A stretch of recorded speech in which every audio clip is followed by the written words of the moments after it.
Now each of you, make your claim and support it with evidence. Tell me, why do you think we should have the party in a certain place? Squirrel, you're up first. Thank you, Judge. Well, I want to have the party in the kitchen, and I can tell you why. It's closest to the snacks. Well, and yes, I love snacks. That's really my only reason, is the snacks. All right now, Squirrel, calm down. Gnome, let's hear from you. What do you think? Thank you, Judge Bailey. I think we should have the party in the garage. And let me tell you why. There's lots of space and there's lots of things to play with. That's 2 reasons why we should have the party there. But, you know, we would have to clean up the garage, and I have a lot of baseball stuff in there that I don't have to move, so maybe, you know what, this is all y'all's fault. My goodness, all of you are just getting so wound up. All right, now, Chicken, it's time for your turn. What is your opinion? Thank you, Judge Bailey. I'm glad I can finally share my opinion. I think we should have the party in the backyard, and here, let me tell you why. First off, there's lots of space. We could have tons of people there. Second, there's a grill outside, and we can grill for our food. And finally, my third reason is that we could enjoy the sunset at the party. How beautiful would that be? Now, let's see those other ones top that.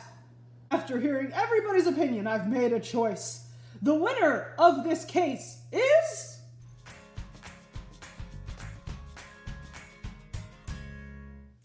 Hey guys, it's Miss Klingsick, and this week I'm going to be teaching you a reading and writing lesson. Now before I get started, I want to make sure that you're in a good learning spot. So if you need to pause this video and move to a quiet spot so that you can hear or find a better spot in your house, please do so. But once you're ready, I want you to sit up straight and tall. I want you to breathe in and out. Okay, let's get started. So last week we talked about argumentative text, and Miss Williams had a great video that explained that an argumentative text is a text that is trying to convince you to do or think a certain way. So for example, if your friend wants you to come to their party, they can make a text, an argumentative text, that tries to convince you to come to that party. Now, all argumentative texts have one thing that makes them argumentative, which is a point of view, or what I like to call a claim. You know what? Let's say that together. Point of view, claim. Great. So what a claim or point of view is, it's your opinion on a topic. Now here's the real big thing to remember. A point of view or claim can't be wrong. Everyone's opinion is true. It's what they believe. It's what they think about a certain topic. But what we're going to be talking about today is how can you make your opinion or point of view even better than someone else's. Now you may be asking yourself, well, how do I make my claim in an argumentative text better? Well, you do it by adding evidence. So what evidence is when we think about argumentative text? It's facts and information that proves a claim. So if I have a point of view, thinking back to our party example, if my point of view is my friend wants me to come to the birthday party, well, they could give me reasons or evidence that makes me think about their point of view. So they could say, well, there's going to be a lot of fun games. There will be lots of friends there. And it's on a Saturday, so you don't have school. Those are facts and pieces of information that help prove why I should go to their party, which is their point of view. Now remember, in an argumentative text, nobody can be wrong. No claim can be incorrect. But what we can have is we can have claims that don't have a lot of evidence. So if my friend said, you should come to my party, and I said, okay, well, why? And they said, just because. Well, that's not a really good, strong piece of evidence that makes me think about their point of view. So when we think about argumentative text, there's 3 basic parts. There's first, what is an argumentative text? A text that's trying to convince or do something. There's the point of view or claim, and then there's evidence that supports it. So now, let's go look at an example. Okay, so when we think about argumentative text, what I want you to picture in your head is a house. why we think of a house is because the roof of a house is like the claim we have, our point of view. And what keeps that roof up is the walls. And that's going to represent our evidence and our point of view. Without the walls in our house, the claim wouldn't be able to stand up or be supported. So if I give a claim or say my point of view, but don't give any evidence, my point of view won't be able to stand up. It will just fall down and no one will believe what I'm saying. So now let's think back to the story at the beginning of this video. We had 3 characters who had 3 different points of view. The first character was the squirrel.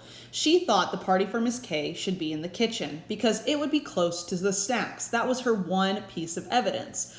But that doesn't provide a strong evidence base for her claim. Just like a house, if we only had one wall, it would easily be able to be knocked over. The second character we met was the gnome. He thought that the party for Miss K should be in the garage. When explaining why to the judge, he said the garage had lots of space and lots of things to play with. So he provided 2 pieces of evidence to support his claim. This is better than giving just one like the squirrel did.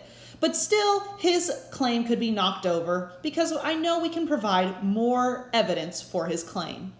The final character we met was the chicken. She thought the party for Miss K should be in the backyard. When she told the judge why, she gave 3 pieces of evidence. The first was that there was lots of space in the backyard. The second was that there was a grill for cooking. And the third was that we could enjoy the sunset. All of these pieces of evidence proved why the chicken thought we should have the party in the backyard. They gave reasons to explain her point of view.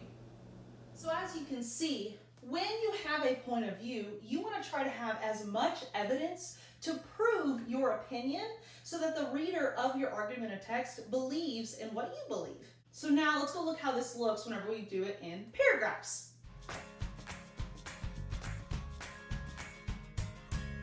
All right, so we're going to be looking at a passage from Reading A to Z. And this passage is going to be about pennies. And we're going to be reading to see if we can first identify the claim. What does the author want us to think, their point of view? After we identify the claim, then we're going to see, can we find pieces of evidence that prove their point of view? All right, let's get started. Okay, so here's the first half of the passage. I'm going to read this one out loud to you, and we're going to work on this together. Okay, as I'm reading, I want you to follow along, but I also want you to start thinking about, what is this author's point of view? What are they trying to convince me to think or do? All right, here we go. Some people think that pennies are lucky. Others think they are just a bother. Today, you can't buy anything for a penny. A long time ago, people could buy a piece of candy for a penny. That same piece of candy costs 10 cents now. People are left to ask if it is even a good idea to make pennies anymore. It cost the United States almost 2 cents to make 1 penny. Some people don't even use pennies. They throw them out.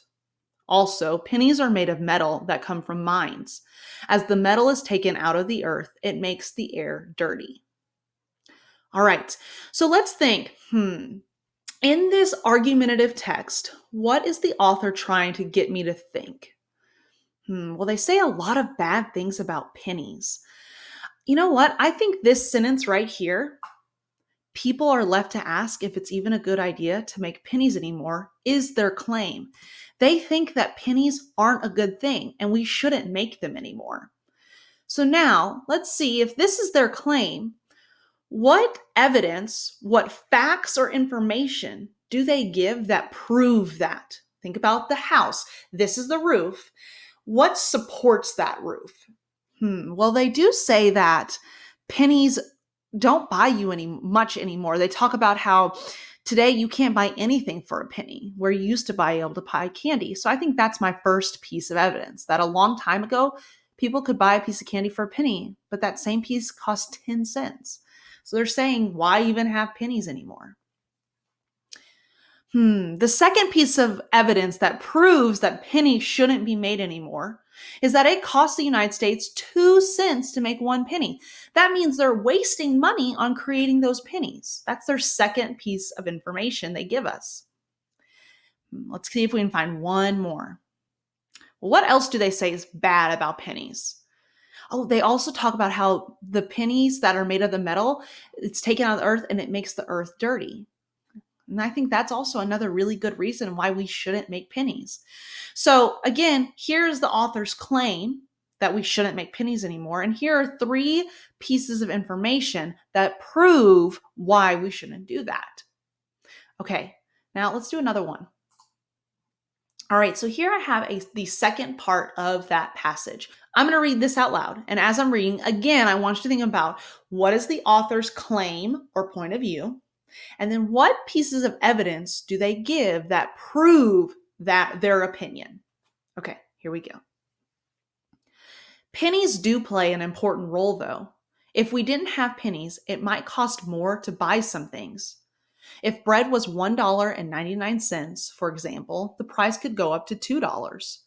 However, stores could instead lower the price of bread to $1.95. Others think that places that raise money to help people might have a problem if there were no pennies. These places often ask people to give them their pennies. Without pennies, people could give away their nickels instead. All right, so now it's your turn. I want you to pause this video and I want to see, can you identify the claim and then 2 pieces of evidence that prove that claim? All right, here we go.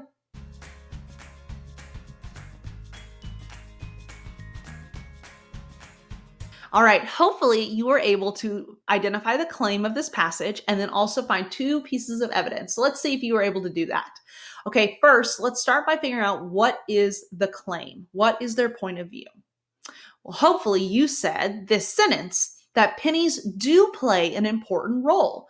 In this part of the paragraph, they're saying that pennies are a good thing, and they tell us why. So let's see if you could figure out what were the 2 sentences that told us why they thought pennies were a good thing. The first reason they gave us was, if we didn't have pennies, it might cost more to buy some things. That's a great reason. They talk about the bread and they explain how people could make things more expensive, or we would have to pay more money or less money, and it would get kind of complicated. So I think that's a really good piece of evidence of why we still need pennies. Let's see if you found the other one. It's this sentence. Hopefully you said this one.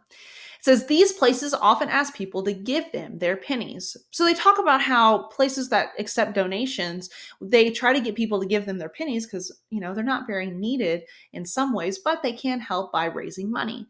So that was their second piece of evidence or piece of information that told us why we should keep pennies. Now, in this passage, we could easily see that there were actually 2 claims made, and neither one of them is wrong. They're just the point of view or opinion of that author. But what they did do that made their claims better was by giving evidence. And that's what we did by identifying those blue sentences. We found out, okay, here's what they're thinking, and here's what proves it. And then we saw the other side. Here's what they're thinking, and here's what proves it. And that's what we should do when we read argumentative text, is we should figure out, okay, what do they think, but do they have proof? Do they have facts and information that prove that point of view? All right, so today we talked about argumentative text again, but we really focused on how to prove our point of view in that text. And remember, the more evidence that you have in your argumentative text that proves your point of view, the better. All right, you guys did an amazing job today. Air high five. Psh. Now, I have one last challenge for you, okay? I want you to think about, if you could have anything you wanted for dinner, what would you have? Once you have your claim, I want you to come up with at least 2 pieces of evidence that tell your parents why. All right, enjoy it, have fun. Hey, Mr. K.